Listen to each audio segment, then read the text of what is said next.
안녕하세요. 반갑습니다. 오랜만에 뵙습니다. 네. 반갑습니다. 오늘 다시 우리가 신앙과 과학, 종교와 과학에 관한 얘기들을 나눌 터인데요. 오늘 저를 포함해서 네 분 참석해 주셨는데 각자 먼저 자기소개해 주시는 것이 어떨까 싶습니다. 김기석 신부님부터. 네, 저는 성공에 대해서 과학과 종교를 가르치고 있는 김기석입니다. 네, 안녕하세요. 저는 광주 호남신학대학에서 현대신학 가르치고 기독교와 과학 가르치고 있는 신재식입니다. 네, 안녕하세요. 저는 한신대학교 은퇴했고요. 지금은 이제 석좌 교수로 신학대학원에서 가르치고 있습니다. 안녕하세요. 저는 광운대학교에서 인공지능, 특히 요즘에 생성형 AI 모델 그리고 설명 가능 인공지능을 가르치고 있는 박은정입니다. 네, 감사합니다.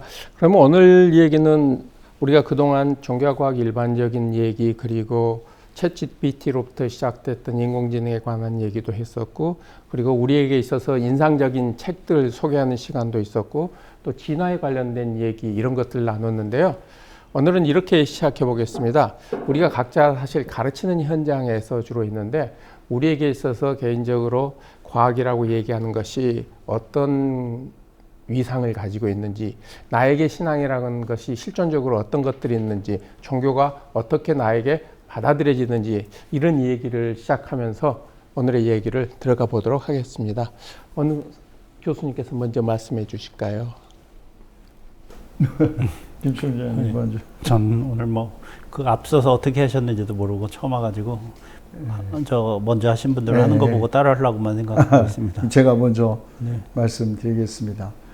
기독교인으로서 제 과학에 대한 관심은 사실은 매우 저는 개인적으로 보수적인 기독교 공동체에서 성장해서 과학적 도전, 진화론이라든지 진화와 창조, 또 여러 가지 과학적 도전, 또 우주의 기원 등등에 관한 이제 과학적 도전에 대해서 기독교가 어떻게 응답하는지 늘 이제 궁금해했고 또 이제 충돌을 일으키는 부분들이 있었거든요.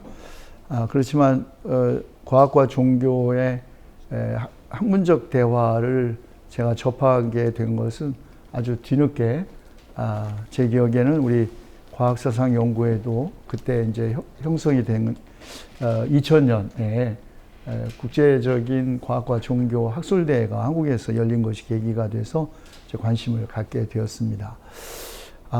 대부분 과학과 종교 혹은 신앙은 이제 충돌한다고들 흔히 생각했는데, 저는 그렇게 크게 제 내적으로는 충돌보다는 상호 보완 혹은 더 서로에게 더 풍성한 도전이 된다라고 느꼈습니다. 왜냐하면 저에게 신앙이란 사실 생명에 대한 경외 그리고 이 생명에 대한 감사, 이게 저는 신앙이라고 생각하거든요. 우리에게 이제 어떤 창조주 하나님이라는 주격을 상정하든 안 하든 믿든 안 믿든 관계없이 생명 현상의 놀라운 경이, 이런 것들이 저는 저의 기본적인 신앙의 밑바닥에 깔려 있고요. 그리고 모든 생명 현상의 공통점인 것은 생명의 한계죠. 그래서 저는 이 생명의 충만함과 한계를 동시에 긍정하고 또 기뻐하는 그것이 이제 신앙이라 생각했기 때문에 신앙 혹은 종교적 가치를 이렇게 좀 도전하는 과학적인 입장에 대해서 그렇게 갈등을 일으킨 적은 없습니다. 게다가 미래에 대한 호기심이랄까요? 그것도 이제 과학적 미래 예견이나 신앙을 가지고 시간의 미래를 생각하는 이런 것들도 저는 그렇게 충돌을 일으킨다고 생각하지 않고, 개인적으로 과학을 공부하면 할수록 오히려 저의 신앙이 오히려 더 튼튼한 기반 위에 형성된다는 것을 느끼고 있습니다. 네, 감사합니다. 혹시 박은정 박사님? 저는 종교가 기독교는 아니지만 부모님부터 뭐 그냥 불교를 믿기 시작했고, 저는 약간 뭐 반은 무종교이긴 하지만 종교에 대해서는 좀 생각을 많이 해봤습니다. 옛날부터 종교라는 것은 우리 인간이 사회와 자연, 동물이라든지 맹수로부터 보호하고 자기 자신의 생명과 존재를 보호하기 위해서 어떤 구복신앙으로 시작된 종교였다라면, 요 최근에 과학이 굉장히 융성하게 많이 발달된 시대에는 굉장히 인간에 대한 면밀한 검증, 예를 들면 뭐 DNA 유전자라든지 이런 식으로 해서 굉장히 미시 과학으로 가는 한편, 또 한편으로는 우주부터 시작해서 천체 뭐 이렇게 해서 거시 과학으로 넘어가는데, 그 가운데 우리 과학이 거시 과학과 미시 과학으로 치닫는 그 양극화가 굉장히 심화되고 있는데, 그것이 바로 우리 인간은 무엇인가에 대한 질문이 과학을 얘기해 주면서 그 과학과 종교의 경계선을 넘나드는 어떤 성찰을 많이 하게 되는 것 같아요. 특히 저 같은 경우는.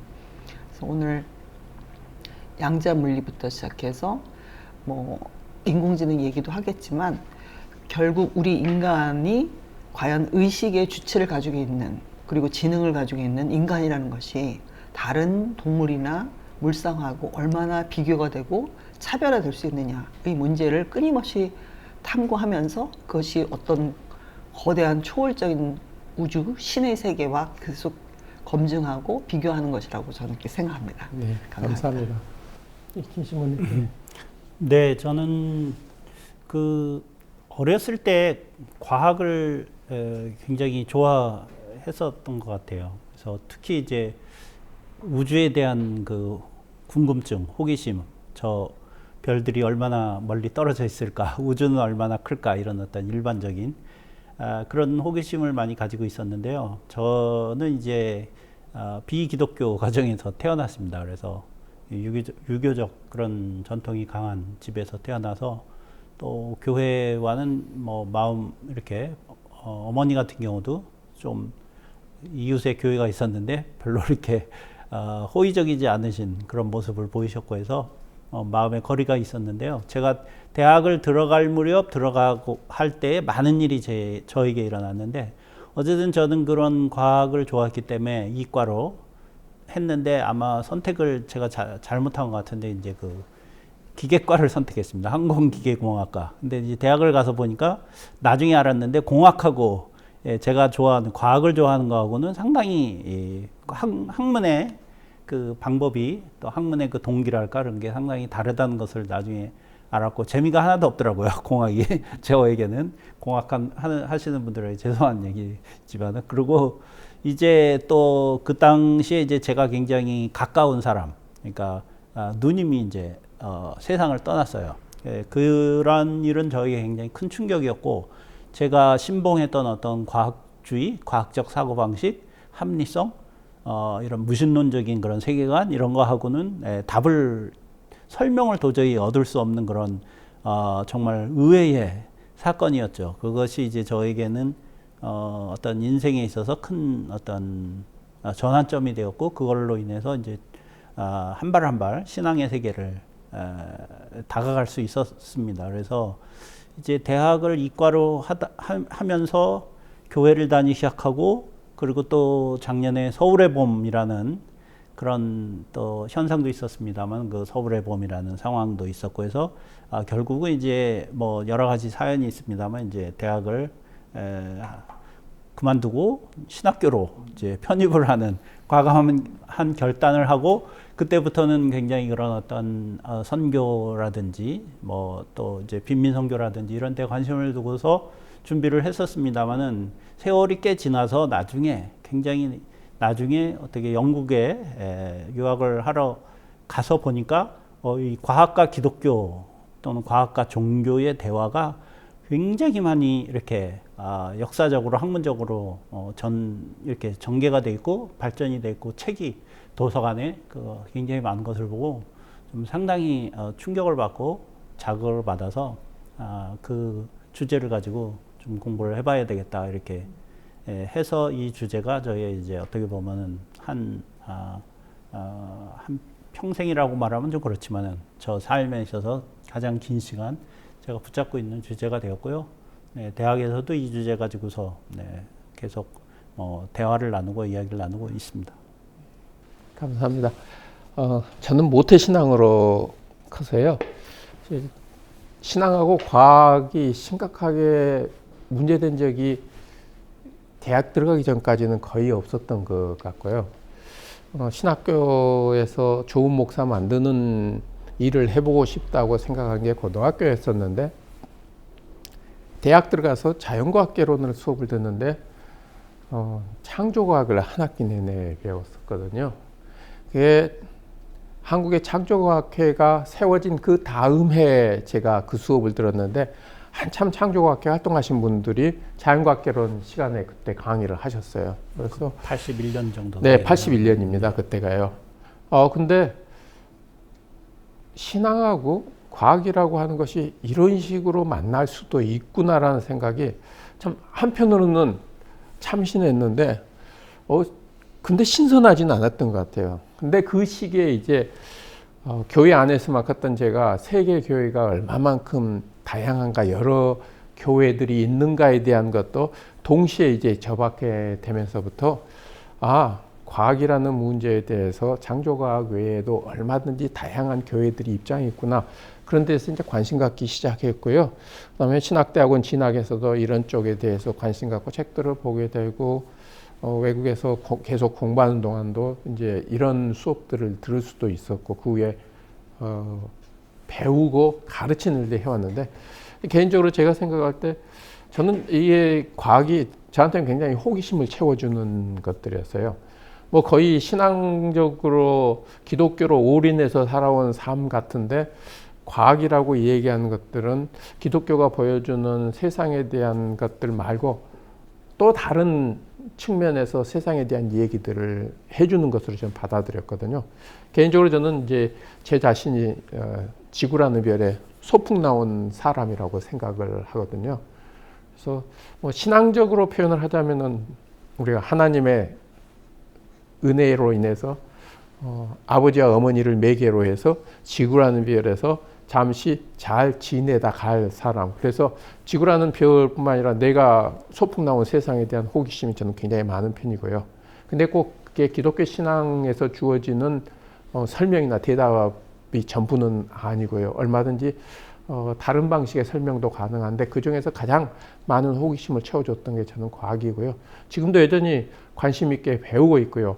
실제로 제가 살아가는데 기독교 신앙의 가르침만큼이나 중요한 게 자연과학이 알려주는 합리적이고 경험적 지식의 체계들이고요. 제가 행동하거나 판단하는데 굉장히 많은 도움을 받고 있고요.